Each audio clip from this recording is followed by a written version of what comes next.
আসসালামু আলাইকুম, আশা করি সবাই ভালো আছেন। শ্রাবণ মাসের অবিরাম বর্ষণ। এই যে এই খেরগুলো আমরা লাস্ট 5 দিন ধরে শুকানোর চেষ্টা করতেছি, কিন্তু ব্যর্থ।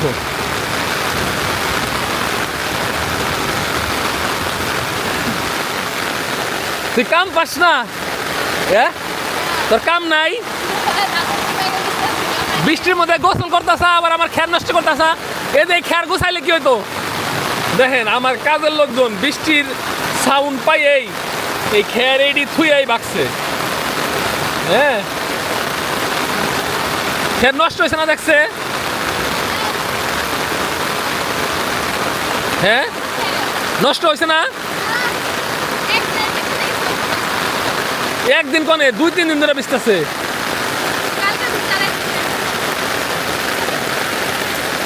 মানে এই যে এই জমিটুকু চাষ দিয়ে কিছু একটা যে লাগাবো, সেই সময়টুকু পাইতেছি না। মানে বৃষ্টি থামতেই আছে না। আর ওইদিকে আমার একটা লাল শাকের জমি আছে, কয়েকদিন আগে একটা বিক্রি করছি, মোটামুটি ভালো টাকা প্রফিট হয়েছে। এখন এইটাতে বৃষ্টিতে যে কী হয় চিন্তায় আছি। চলেন যে কাছে যায় দেখাই। এই যে দেখেন, যদিও আমার এখানে ঘাস আছে, ঘাস মারার বিষ দেয় নেই তো, যার কারণে শাকগুলো এখনও দাঁড়ায় আছে।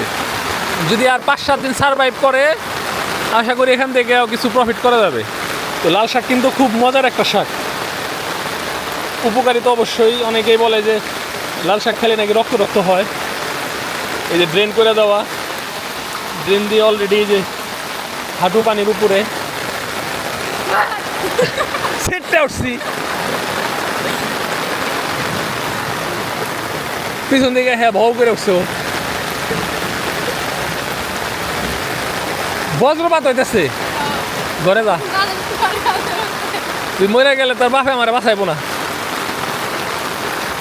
আবার তোরে দেখলে আয়াত মায়াত ওরাও নাম্বারে। আর একটা বজ্রপাত হচ্ছে।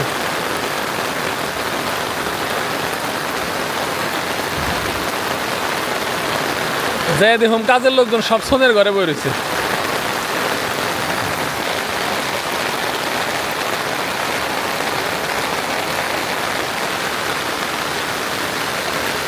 এই গোপীরা খের বিজাইছো কে?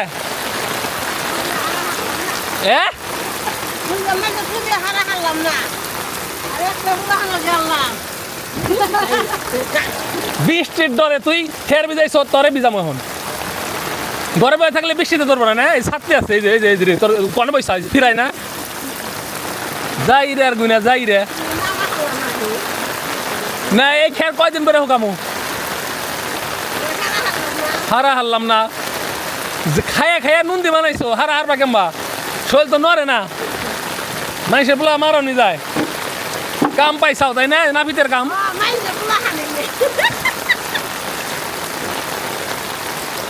খালি খেয়ারটি যদি নষ্ট হয় সেটা করবো। বললাম না ব্যক্তি ঘরের মধ্যে বয়ে বয়ে মানে রিল্যাক্স করতেছে। এই কটা খের, এই তোরে না ঘরে যাবার কইছি। এনে হাইরে পিছলা রে। কি শামুক?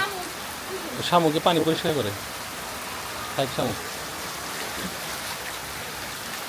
আমাদের এখানে একটা হলুদ বল্লার চেক আছে, দেখেন বৃষ্টিতে কি অবস্থা ওদের। আকাশে কি জাগে দেখছো? তো দাও করে দাও।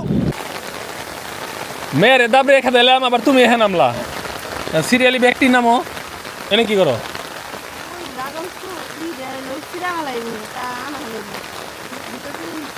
ওটা আনা সম্ভব না, ওটারে ডাইকে দেওয়া লাগবে ফুল হয়ে যাওয়ার পরে।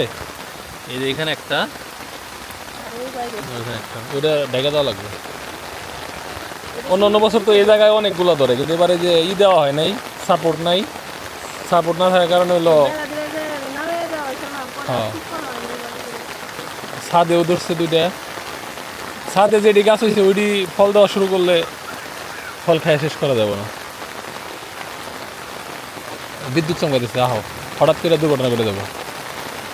আর এই যে পানির লাইনটা দেখছো না? এখন এখন ঠিক আছে না? এখন আর ওই যে ওই গ্লাসে পানি লাগতেছে না। হ্যাঁ, এই যে জায়গায় পানি পড়ে না, এই জায়গায় কটা ইট বিছিয়ে দেওয়া লাগবো, নাহলে এই যে মাটি ধুয়ে গেছে, এই যে এমনি কইরা মাটি ধুয়ে যায় হইলো ওই যে রাস্তা কেদা কেদা হয়ে যায়, এই জায়গায় ইট অথবা ওই যে ওইগুলো একটা এনে দেওয়া লাগবো। পুরা মাটি মাটি হয়ে গেছে এই জায়গায়, পিস দেখাই যায় না। এই যে যত ওই যে গোলাপানি এগুলো সব আমাকে বাড়ির মাটি, দেখছো না? মাছ বাইরে নেই, দেখছো না? এই যে এগুলা কিন্তু সব আমাকে বাড়ির মাটি, এই যে গেতেছে গা। ওই দেখো ব্যাগটি ছাদে উঠে গোসল করতেছে, আমরা আর মনে করছি ঘরের মধ্যে। ঠিক আছে,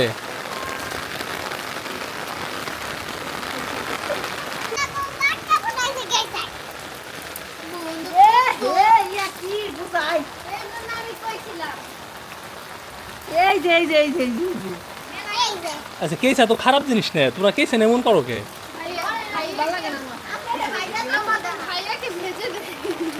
না কেসে কি খারাপ জিনিস? এটা মাটির উর্বরা শক্তি বাড়ায়।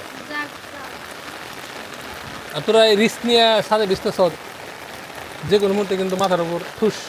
গোসল হয়েছে? কেসা খাওয়াই দেবো একটু, কি করো? ঝাড়ু দেও তাহলে। কেসা দেখে ঝাড়ু দিন যায় না, ঝাড়ু দিয়ে পাইপে দিয়ে দিন যায় না, বয়ে বয়ে কেসা কেসা করতেছ। ঝাড়ু নিয়ে আয়, ঝাড়ু আন, ঝাড়ু আমি এক সাইড থেকে ঝাড়ু দে, ঝাড়ু দিয়ে যে পাইপের ভিতর দিয়ে দে। হ্যাঁ এটা করছি কারণ হলো যাতে পানি জমে না থাকে। ঠিক আছে, এখানে একটু যে এখানে হলো ফুলের গাছ লাগাই দিন মাটি দিয়ে, এখন এই যে পানি নিষ্কাশন একবারে সুন্দর মতো হয়ে যেতেছে। আগে পানি এখানে জমে জমে থাকতো, একবারে কোনো কাজ শেষ করা যায় না, বুঝো নাই? হ্যাঁ হ্যাঁ, তো আপনাদের একটা জিনিস দেখাই, এই যে ছাদের যে বেডগুলা এগুলোতে কিন্তু প্রচুর পরিমাণে পানি জমছে, তাই না? তো পানিগুলো কীভাবে বের হয় দেখাই আপনাদের। এই দেখুন, এই যে এরকম প্রত্যেকটা বেডে এরকম করে একটা করে লাইন করা আছে। তারপর যেমন এই পাশের বেডটা, এটা তো অবশ্যই একটু স্পিড কম। হ্যাঁ, তো এইভাবে কিছুক্ষণ পরে দেখবেন যে একটু পানি থাকবো না, বৃষ্টির পরিমাণটা একটু কমছে। প্রথমবার যখন এই জায়গায় বাড়ি করলাম, এই বাড়ির সামনে এখান দিয়ে পুরাটাই পানি, এই রাস্তাটা তলে যাব ভাব। ঠিক আছে, এরপর থেকে আর মানে পানি দেখা নাই আশেপাশে, এইগুলোতেই পানি ওঠে না। পরপর 2 বছর উঠছিল এখান দিয়ে পানি, তারপরে যে থামলো, একেবারে থামলো। অনবরত বৃষ্টি চলছে, এর ভিতরে দেখেন অনেকগুলা ঘুঘু এসে আমাদের এই যে বকফুল গাছে বসে রয়েছে। ওদের মনে আজকে শান্তি নেই, বৃষ্টিতে খাবার খাইতে পারতেছে না। মানুষজন ভুট্টা টুট্টা অন্যান্য ফসল সব ডাইকে রাখছে, এখন তো এগুলা মূলত ওগুলাই খায়।